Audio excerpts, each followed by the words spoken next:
everybody, it's Alice Takeover here. Yeah, Takeover isn't my real last name, but it's just for fun. We're gonna try to record in the studio today. I'm staying at a photographer's studio, so I'm not in control of all the noises, and it's currently raining outside, so I'm sorry if you hear the rain, but it might be relaxing for you. If you're new to my channel, I'm a traveling professional freelance model, and I noticed that there's not a lot of traveling freelance models who have started YouTube channels, so I created mine to bring more awareness to my career and to be able to help educate models and photographers alike on how the industry works. I have been a professional traveling freelance model for over a decade, and now I'm on YouTube to share my experiences with you. Today we have a video for the photographers. We're going to talk about 5 tips that makes you look more professional to freelance traveling models. That way they're going to want to book with you. So tip number 1, when you're messaging a traveling freelance model for the first time, you're going to want to make your message sound as professional as possible. You're going to want to look as professional as possible and leave out anything that might make you look weird. And so a couple of things that turn me off from messages are if people call me by pet names when they're addressing me. I think that that's immediately like, oh, super cringy if someone calls me like sweetie or honey or baby. If someone doesn't put enough details in the initial inquiry, then I'm also like, okay, this sounds like a waste of my time anyway, because then I have to go digging for all this information about someone that wants to shoot with me. And if you don't provide references and a portfolio up front, I'm also going to probably ignore that inquiry. And if you forget to provide your portfolio and references in your initial message, the model that you're reaching out to also may disregard that, because it's important to provide references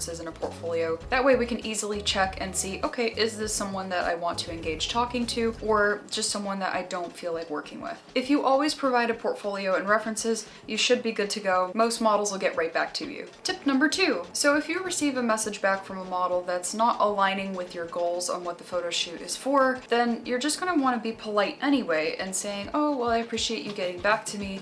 It doesn't look like this is aligning.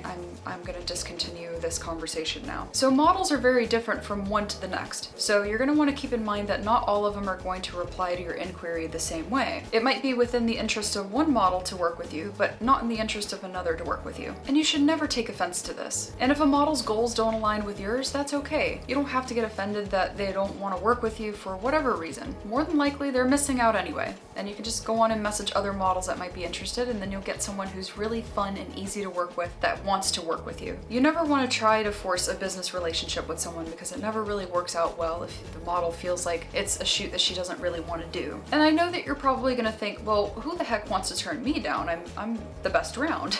But every model has different personal goals, and if her photo shoot ideas don't align with yours, then it's nothing to get offended over, and you just move on to the next one. One of the models that you reach out to will agree to shoot with you, and when they do, they're going to be more pleasant to work with anyway. And so for tip number 3, when you do get to the photo shoot with the model, you're going to want to maintain the exact same type of lines of communication that you had leading up to the photo shoot once you're there, and if there's anything that's also occurring after the photo shoot, like follow-up photos or payment, then you're going to also want to be just the same as you were leading up to the photo shoot and during the photo shoot. And what I mean by all of that is that you're going to want to keep your communications all the same. So some photographers come off really good over text, but they're kind of weird in person. And for some personality types, I totally understand. A lot of introverted people have a hard time being able to open up in person, whereas online it might be easier to type things out. And a true professional traveling freelance model will understand this and will still work with you just fine. But what I mean by that is, don't make your messages professional online and then be creepy in person. And creepy things that you want to try to avoid are calling the model pet names at the shoot, adjusting clothing or the model herself without asking her permission, and just overall acting too jumpy. Trust me, us traveling models don't bite. We won't hurt you.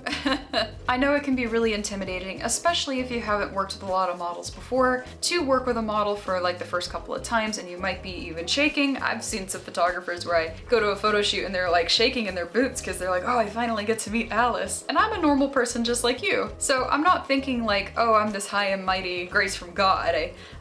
I'm more than happy to work with all types of photographers. And so are other traveling freelance models as well. So there's no reason to be nervous or worried about the photo shoot itself. Just go with the flow of it and have a good time. And that way she'll feel comfortable working with you and she'll want to keep working with you time and again. And so now we're on to tip number 4. You're going to want to be as accommodating for the model as you can be leading up to the photo shoot, during the photo shoot, and also after the photo shoot if there's anything to follow up with. Models respond very well if the photographer is courteous in making sure that her travel goes okay and to make sure that she gets her payment, whether that be to pay up front, at least a deposit, or to make sure that you provide the money to her right after the photo shoot. When she asks something specific of you, make it a point to make sure that that is done in the way that she was asking. And believe me, I know that some models can be pretty high maintenance and can be a pain in the butt to work with, but do keep in mind if you do run into those models that are just a pain to work with and they're overbearing in their accommodations requests, just don't work with them again in the future. But in that moment, it's good to try to be as accommodating as possible because models do talk, and even if she seems more of the high maintenance type, she may have friends that she goes and talks to, and you don't really want her to go tell them that you didn't do X, Y, and Z for her, within reason, of course, if you can help it. Most traveling freelance models are very accommodating, and they actually work really hard to make you happy. Your comfort and security matters a lot to us. So for a true model, she's going to care about the quality of the photo shoot and the amount of fun that you're having at the photo shoot as well. Which brings me to tip number 5.